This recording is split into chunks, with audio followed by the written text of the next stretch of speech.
Oh yes all, I once again welcome you back. Actually ಇವಾಗ ತಾನೇ ಒಂದು video ಮಾಡಿದ್ದೆ with respect to revaluation circular which has been released on VTO website. ಈಗ ಮತ್ತೆ ಒಂದು comment ಬಂದಿದೆ, ಸೊ ಅವರಿಗಾಗಿ ನಾನು ಮಾಡ್ತಾ ಇರುವಂಥದ್ದು. So host Kirtana Shetty had commented me. So Mama have got 11 in EPC, have no idea what should I do, what to do. Should I put for revaluation? I'm sorry for the distraction. Should I put for revaluation or not? Please do guide me ಅಂತ. So ತುಂಬ guide ಮಾಡಿಬಿಡ್ತೀನಿ ಈವರೆಗೂ revaluation ಮೇಲೆ. So ದಯವಿಟ್ಟು ನಮ್ಮ ವೀಡಿಯೋಸ್ನ check ಮಾಡಿ.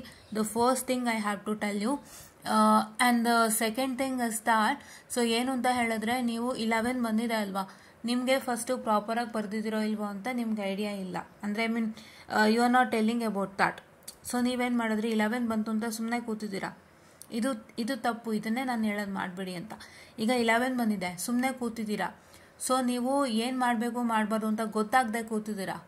ನಿಮ್ಮ ಫಸ್ಟ್ ಕೆಲಸ ಏನಾಗಬೇಕಾಗಿತ್ತು ಕೀರ್ತನ ಅವರೇ, you have to just check out your answers with your notes on materials. Check ಮಾಡಿ ನೀವು ಇಷ್ಟೊತ್ತಿಗೆ ರೆಡಿ ಮಾಡಿ ಇಟ್ಕೋಬೇಕಾಗಿತ್ತು. ಸೊ ದಟ್ ನಿಮ್ಗೊಂದು ಕ್ಲಿಯರ್ ಪಿಕ್ಚರ್ ಸಿಗೋದು. ಸೊ ನಾನು ಈ ಥರ ಬರೆದಿದ್ದೆ, ನೋಟ್ಸಲ್ಲಿ ಈ ಥರ ಇದೆ, ಸೊ ನಾನು ಹಿಂಗೆ ಬರೀಬೇಕಾಗಿತ್ತು, ಸೊ ಅದರಿಂದ ಕಮ್ಮಿ ಬಂತು, ಸೊ ಅದಕ್ಕೆ ನಾನು ರಿವ್ಯಾಲ್ಯೂಷನ್ ಹಾಕ್ಬೋದಾ ಅಥವಾ ಹಾಕ್ಬಾರ್ದು ಅನ್ನೋದು ನಿಮಗೆ ಗೊತ್ತಾಗ್ತಿತ್ತು ಅದರಿಂದ ಅಲ್ವಾ. ಅದನ್ನು ನೀವು ಮಾಡ್ಬೋದಾಗಿತ್ತು ಫಸ್ಟ್ ಥಿಂಗ್. ಇದನ್ನು ನಾನು ಎಲ್ಲ ವಿಡಿಯೋನಲ್ಲೂ ಹೇಳ್ಕೊಂಡು ಬಂದಿದ್ದೀನಿ. So as your a very new to my channel ಅಂತ ಅನ್ಸುತ್ತೆ. ಇಲ್ಲ ಅಂತಂದರೆ I could see this message, because ಇಲ್ಲಾಂದರೆ ನೀವು ಹಳೆ ವಿಡಿಯೋಸ್ ನೋಡ್ತಿದ್ರಿ. But I could see this video when I could see a comment. I'm sorry for the distraction again. When I could see this comment, I got to know that you are very new to this channel. So ಹಾಗಾಗಿ ನನ್ನ first suggestion ಏನು ಅಂದರೆ, VTO result update video ಇದೆಯಲ್ಲಪ್ಪ, which is list on May 2nd. So ಅದನ್ನು first ನೋಡಿ, ಕ್ಲೀನಾಗಿ guidance ಕೊಟ್ಟಿದ್ದೀನಿ ರಿವ್ಯಾಲ್ಯೂಷನ್ಗೆ. And the second thing what I am telling you is, ನಿಮಗೆ ಇವಾಗ 8, 9, 10, 11 4 ದಿನ ಇದೆ, ಪ್ಲಸ್ ಇವತ್ತು ಇದೆ. So you still have time. Check with your answers. ನೀವು ಬರ್ದಿರೋ ನೆನಪಿರುತ್ತೆ ಅಲ್ವಾ, ಅಷ್ಟು ಮರ್ತೋಗಿರಲ್ಲ ಅನ್ಕೋತೀನಿ. Check with your answers whatever you written. ನೀವು ಬರ್ದಿರೋದನ್ನ ಚೆಕ್ ಮಾಡಿಬಿಟ್ಟು ಆಮೇಲೆ ನೀವೇನು ಮಾಡ್ತೀರಾ ಅಂತ ಹೇಳಿದ್ರೆ, what is that going to happen is that if everything is proper then you apply for revaluation, or else don't apply for revaluation. ಆಯಿತಾ? So ಇದೊಂದನ್ನ ಮಾಡ್ಕೊಳ್ಳಿ. ಆ್ಯಂಡ್ ಇದಕ್ಕಿಂತ ಮೇಲೆ ಇನ್ನೂ ಹೆಚ್ಚು ಬೇಕು ಅಂದರೆ ನನ್ನ ವೀಡಿಯೋಸ್ಗಳಲ್ಲಿ ನೀವು ಕಾಣ್ಬೋದು. ಸೊ ಹಾಗಾಗಿ ನನ್ನ ಚಾನಲ್ನ ಬೇಗ ಸಬ್ಸ್ಕ್ರೈಬ್ ಮಾಡ್ಕೊಳ್ಳಿ. ನನ್ನ ಚಾನಲಲ್ಲಿ ಎಲ್ಲ ವೀಡಿಯೋಸ್ಗಳು ಇದೆ. May 2nd ಸ್ಟಾರ್ಟ್ ಆಗಿ ಇವತ್ತಿನ ತನಕ ರಿವ್ಯಾಲ್ಯೂಷನ್ಗೆ ಗೈಡೆನ್ಸನ್ನು ಕೊಟ್ಟಿರುವಂಥದ್ದು. I hope you can watch that and you will get to know still more important things. ಓಕೆನಾ? ಸೊ ಇದೊಂದು ಇಂಪಾರ್ಟೆಂಟ್ ಮ್ಯಾಟರ್ ಆಗಿತ್ತು. ಆ್ಯಂಡ್ ಈ ಥರ ಒಂದು ಮೆಸೇಜನ್ನು, ಕಾಮೆಂಟನ್ನು ಹಾಕಿರೋರಿಗೆ ನಾನು ಏನು ಹೇಳೋಕೆ ಇಷ್ಟಪಡ್ತೀನಿ ಅಂದರೆ, ಡೋಂಟ್ ಜಸ್ಟ್ ಸೆಟ್. ರಿಸಲ್ಟ್ ಬಂತು, 11 ಬಂತು, ಏನು ಮಾಡಬೇಕು ಅಂತ ಗೊತ್ತಾಗ್ತಾಯಿಲ್ಲ ಅಂತ ಕೈ ಚೆಲ್ಲಿ ಕೂತ್ಕೊಳ್ಳೋದಲ್ಲ. ಇನ್ನು ಮುಂದಕ್ಕೆ ನೀವೇನು ಮಾಡ್ಬೋದು. ಸೊ ನಿಮ್ಮ ಟೀಚರ್ಸೇ ನಿಮ್ಮನ್ನು ಕ್ವಶನ್ ಮಾಡ್ತಾರಲ್ವ, why have got very less marks, what's the matter, have you return everything ಅಂತ. ಸೊ ಆ ಥರ ಎಲ್ಲ ಕೇಳುವಾಗ ನೀವು ಅವ್ರಿಗೆ ಆನ್ಸರ್ಸ್ ಕೊಡ್ತಾ, ನೀವು ಅದ್ರ ಕಡೆ ವರ್ಕ್ ಒಂದು ಮಾಡ್ತಾ, ನೀವು ಒಂದಿಷ್ಟು ವಿಷಯಗಳು ತಿಳ್ಕೊಂತು ಅಂದರೆ ರಿವ್ಯಾಲ್ಯೂಷನ್ಗೆ ಹಾಕೋಕ್ಕೆ ನಿಮಗೆ ತುಂಬ ಸುಲಭ ಆಗುತ್ತಲ್ವ.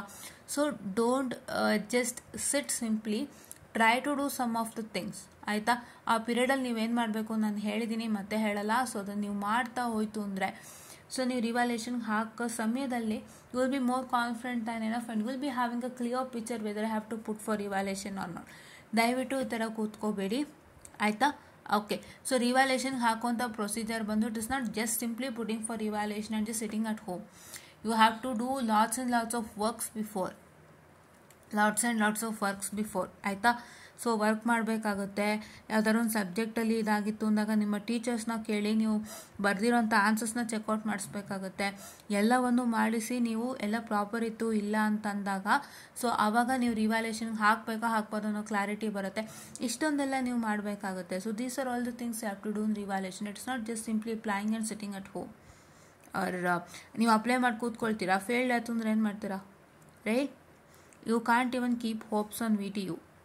ಅಷ್ಟು ಹೋಪ್ ಇಡೋದಕ್ಕೆ ನಿಮಗಾಗಲ್ಲ. ಸೊ ಹಾಗಾಗಿ all these things you all have to do. I hope I have guided you in a simple manner. Still more guidance to be needed. Please to watch my videos without fail. ನಿಮ್ಮ ಕಾಮೆಂಟಲ್ಲಿ ಇಲ್ಲಿ ನಾನು comment ಮಾಡ್ತೀನಿ ಈ ವಿಡಿಯೋದು ಲಿಂಕನ್ನು. Fine. Along with that, I'll tell you what and all you have to refer, so that please do refer that. And you have still 8, 9, 10, 11 4-5 days of time ಇದೆ. 3 ದಿನ ಇಟ್ಕೊಳ್ಳಿ. EPCದೆಲ್ಲ ಚೆಕ್ಔಟ್ ಮಾಡಿ, 2 ದಿನ ಸಾಕು. EPCದೆಲ್ಲ ಚೆಕ್ಔಟ್ ಮಾಡ್ಕೊಳ್ಳಿ.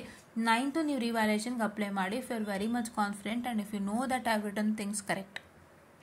ಹೌದಾ, ಅದು ನಿಮ್ಗೆ ಗೊತ್ತಾಗಿಲ್ಲ, ನಾನೇನೋ ಕರೆಕ್ಟಾಗಿ ಬರ್ದಿಲ್ಲ, ನಾನು ಮಿಸ್ಟೇಕ್ ಮಾಡ್ಬಿಡ್ತೀನಿ ಸಣ್ಣ ಪುಟ್ಟದ್ದು ಅಂತ, ಅದಕ್ಕೆ 11 ಸಿಕ್ಕಿದೆ, ನಾನು ಮತ್ತೆ ಎಕ್ಸಾಮ್ ಬರೀಬೇಕು ಅಂದರೆ you just drop out a revaluation procedure and I just kindly suggest you to study for examinations which is going to happen in the next semester. ಈ ಎರಡೇ ಮಾಡಬೇಕು. Okay, so this is what is for today session ಅಂತ ಹೇಳ್ತಾ, I just want this small doubt clearing sessions and thank you.